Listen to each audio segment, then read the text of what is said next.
Good morning, everyone. Welcome to an episode of Music and Mimosas. I'm here with Jonathan Gale today. How are you doing today? I'm hanging in there. It's been a long morning, but good one. And if I'm not mistaken, you just came from church. Yes. And I've seen your Instagram and your Facebook and stuff, and I've noticed that you've done the audio for church.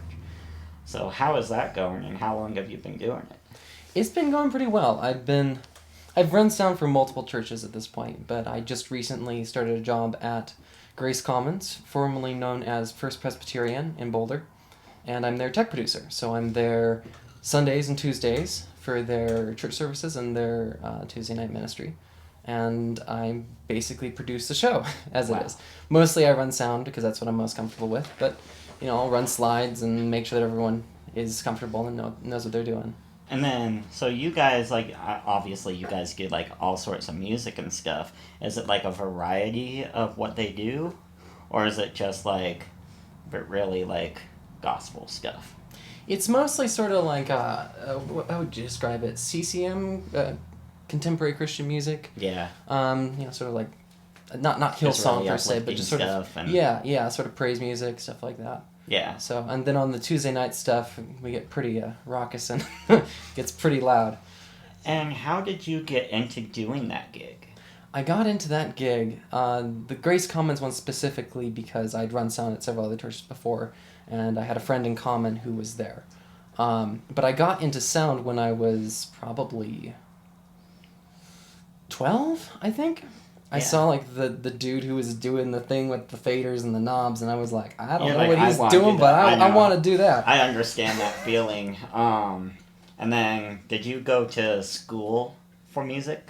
I went to school for music performance, yeah. I'm a violinist by trade, and basically did that since I was 4 years old. Wow. And once I went to college, I studied violin there for my undergrad, and then decided that I wasn't really cut out to be doing that full-time professionally. I feel like when I was 4 years old, I was still putting the big blocks on the other blocks. And I was like, I couldn't even imagine picking up a violin, considering I didn't touch a guitar till I was 7 or 8 years old. I'm shocked my violin from that age is still in one piece. So is that I'm guessing your parents kind of pushed that on you, and then yes. Not in a bad way though, because I've seen your stuff and you're really good at it. Oh, thank you. But have you applied your violin to per se performing it in front of other people? Yes. As far as because I know you do the recording for concerts and stuff like that. Are you also involved in that, or? Sometimes. I do it on rare occasions. I actually just got a contract for a string quartet that I just... So there was a ballet that contracted out a string quartet for some dancing that they wanted to choreograph, and it was especially... They took a piece that was already written, and then they sort of chopped it up a bit, and then rearranged it, and I was contracted to play on that, and to record it, so... Wow. That's you're your whole life is just kind of based around music. Yes.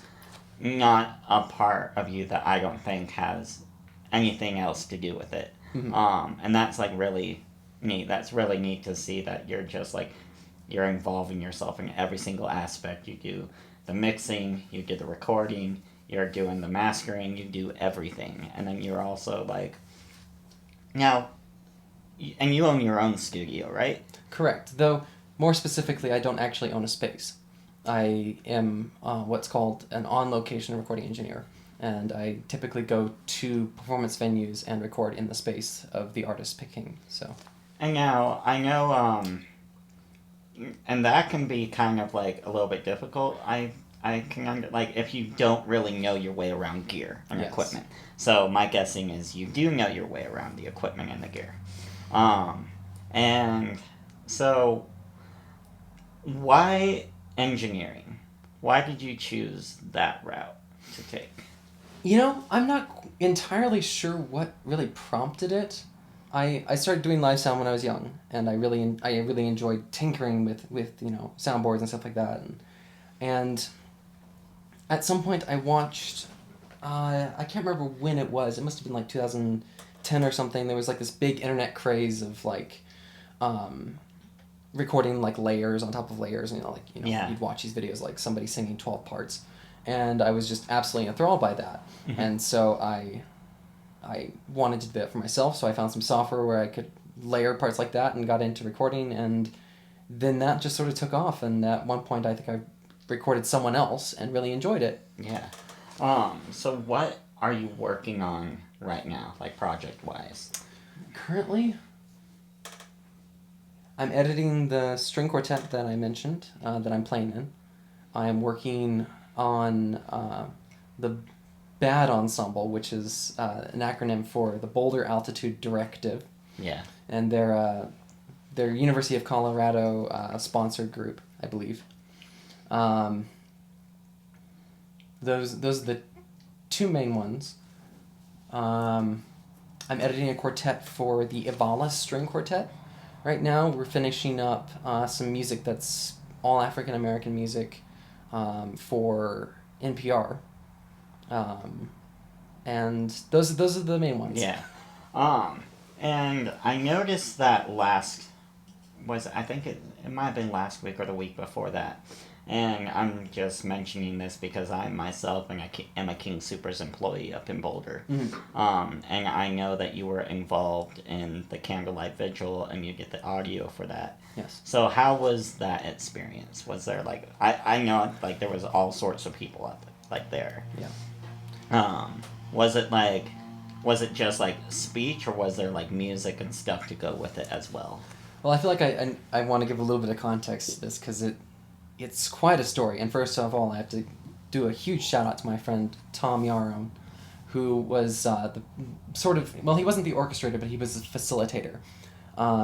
He sort of helped everyone get this whole thing together. The idea was planned, I forget, was this a Thursday? I think it was a Tuesday. No, it was Thursday. It was a Thursday. The vigil was on a Thursday. The idea was sparked on a Wednesday morning.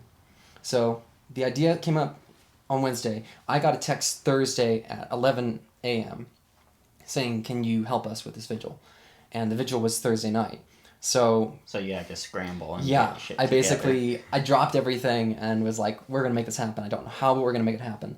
And it was 3 performances, string trio, voice with backing track, and guitar and voice. And then there was some speeches, and then there was an open forum where people would come up and sort of talk about their experience and just sort of all that. We pulled it off at the last second. Like, we didn't have power. So somebody, Tom called someone who had about 300 feet of extension, and we ran a power cord from, like, way across the street. Yeah. And so, like, we were 5 minutes late to start the gig, and then we started, no sound check. Just went jumped straight right for it, into jumped it, right and into it it. worked really It well. worked. Everything went wrong until the gig started, and then everything went right. So, which is a good thing, because that was so important to me. and there was like, did you feel like just from being a resident of Boulder, that there was like all sorts of emotional weight. Yes. Yes. It didn't hit me for a while because I was so busy with stuff, but I think it was. Was it like during when it was going, or was it after? It wasn't. It was probably until Sunday when I was working the church service, and this would have been the beginning of Holy Week. So, this was like the week before Easter. So it was sort of Lent, or whatever. I can't remember all the specifics. But anyways, the first Sunday, and basically it was supposed to be like a joyous. It's Palm Sunday, actually. That's what it was. It's supposed to be like a joyous occasion, and basically our church scrambled to rearrange things to make things more appropriate for the situation. Yeah. And basically, the pastor came up and talked about it, and I was running sound, and then it just hit me, just right then. It's like, yeah. Shit. Yeah, I say that's like really neat that you like were able to do that, and that you are, like I said, involved with so much built around music. Yeah. Now, with that being said, is there anything that you are looking to kind of achieve for yourself going forward? That's a good question. So are you looking to do sound for church forever? Or are you gonna be looking into doing like bigger things like per se like sound at the Pepsi Center, or you know what I mean? My main love is recording musicians. And so I do a lot of classical recording, on location classical recording. That's my love. The church gig is what's steady and it pays the bills. Yeah. And then hey, I'm not. Yeah, that's amazing that you do that. I'm just saying that, and I'm not a religious person at all, but that's pretty cool that you do that. I appreciate that, and it's a really good gig because it's good people. Yeah. It's a good environment, and Grace Commons in particular is a great church. I don't feel any sort of some churches you walk in, it's just sort of like you're not wearing a tie and your shirt isn't buttoned all the way, and we're just gonna. But Grace Commons, it's a chill place with good people, and they accept you, and I appreciate that. But yeah, classical recording is that's my main love. And eventually, I would love to just be doing that full time all the time. Yeah. And it's just, it gets expensive though. As you know, as a studio owner, it's cha-ching. Yeah, I know.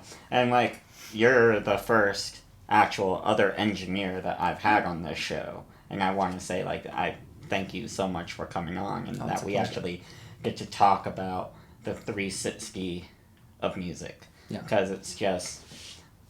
There's so much to it that people just like don't understand, and it's nice to see another engineer's lifestyle.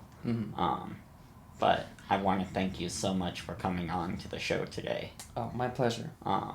But thank you so much for watching this episode of Music and Mimosas with Jonathan Gale. I'm Seth Allen. Have a good one.